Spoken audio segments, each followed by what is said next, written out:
Hello, and welcome to Special Diet Special Recipe. I'm Deborah with the Gwinnett County Public Library, and today we'll talk about the basics of a vegan diet and gluten-free diets. Prepare a delicious vegan and gluten-free entree, and learn how to find animal products and hidden gluten in nutritional food labels. All content found in this video was created for informational purposes only. The video is not intended to be a substitute for professional medical advice, diagnosis, or treatment. Always seek the advice of your physician or other qualified provider with any questions you may have regarding a medical condition or starting a new diet. To begin, let's talk about the vegan diet and what it entails. First and foremost, the vegan diet does not contain any meat, such as beef, chicken, or pork, any animal products, such as dairy, honey, or gelatin, or any seafood. There are many purposes of a vegan diet. For many, the primary reason for choosing a vegan diet is the ethical treatment and welfare of animals. Another reason for choosing a vegan diet is the health benefits. Potential benefits are losing weight, heart health, lowering your chances of certain types of cancer, and managing diabetes. Even though there are many benefits and reasons for choosing a vegan diet, there are some things to consider. Just because you are vegan doesn't guarantee good health. You could still be overweight or even malnourished. It is all about the choices you make when deciding what foods to eat. Depending on your vegan diet, you may need to supplement with soy products, protein powders, vitamins, and more. Of course, when you choose protein powders and vitamins, look over the nutritional labels to ensure they do not contain any animal byproducts or too much sugar. I'll talk about this later.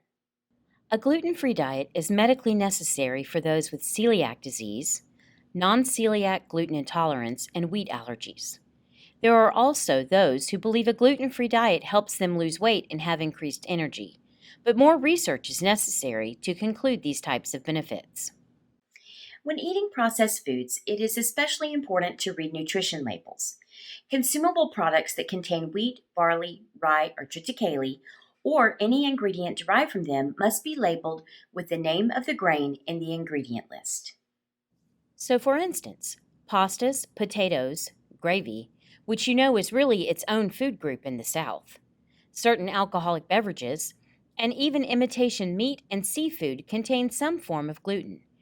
There are many more products that contain gluten, so I'll talk about this in a little bit when we discuss food labels. So let's move on to the fun stuff, cooking. Today's recipe is a sweet potato, quinoa, and veggie enchilada bake. The recipe is both vegan and gluten-free. Here are the nutritional facts about the enchilada bake. Note the amount of sodium, fiber, and protein in this recipe. The protein and fiber are high because of the quinoa and veggies.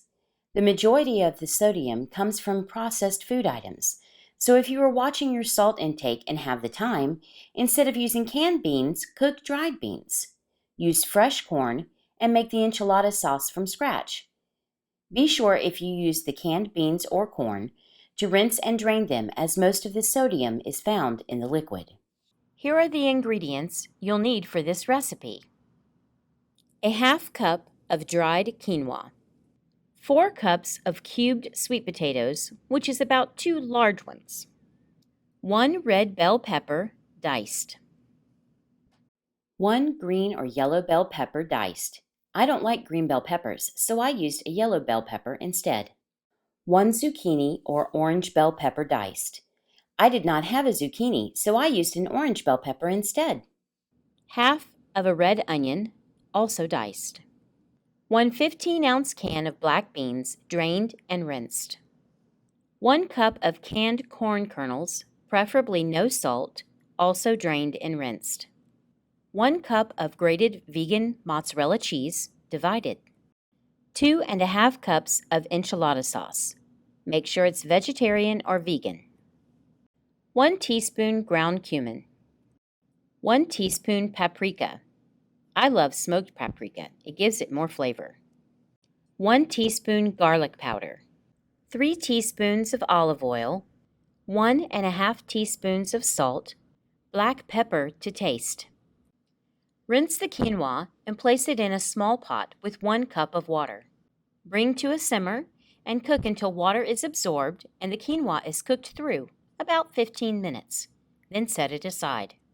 Preheat the oven to 375 degrees Fahrenheit.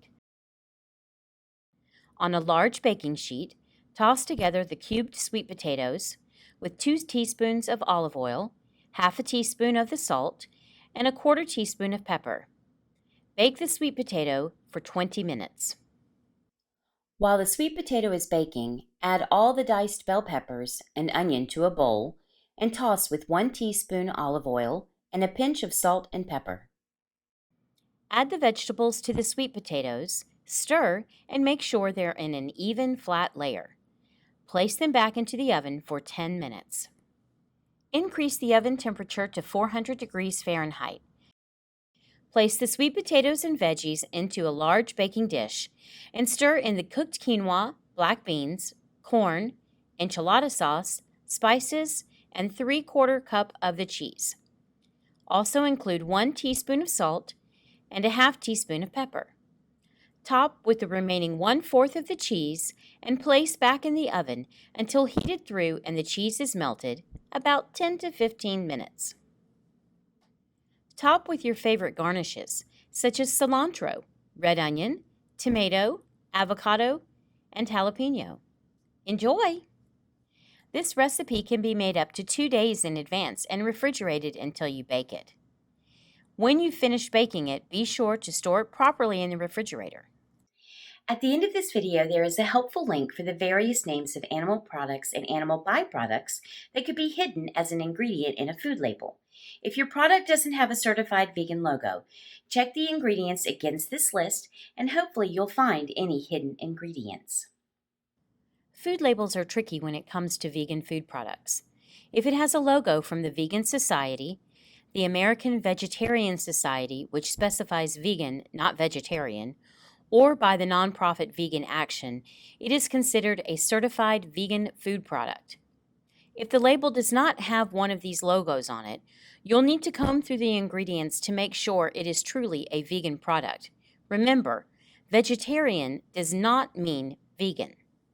In August 2013, the FDA announced a new rule for gluten-free food labeling. According to this rule, manufacturers that want to label their food gluten-free must comply with the FDA's new definition of the term. In order to comply with this definition, the product in question must contain less than 20 parts per million of gluten. There is no rule that foods must be labeled gluten-free, and there is no restriction on which foods can carry the label, even naturally gluten-free foods like fresh produce or water. Here are some logos for certified gluten-free. If your product doesn't have one of these logos, check the ingredients against the list provided at the end of the video.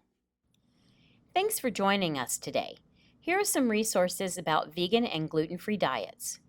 The Gwinnett County Public Library has many books and cookbooks related to vegan and gluten-free diets, so be sure to look at our catalog and hold some of these books today. We'll see you next time.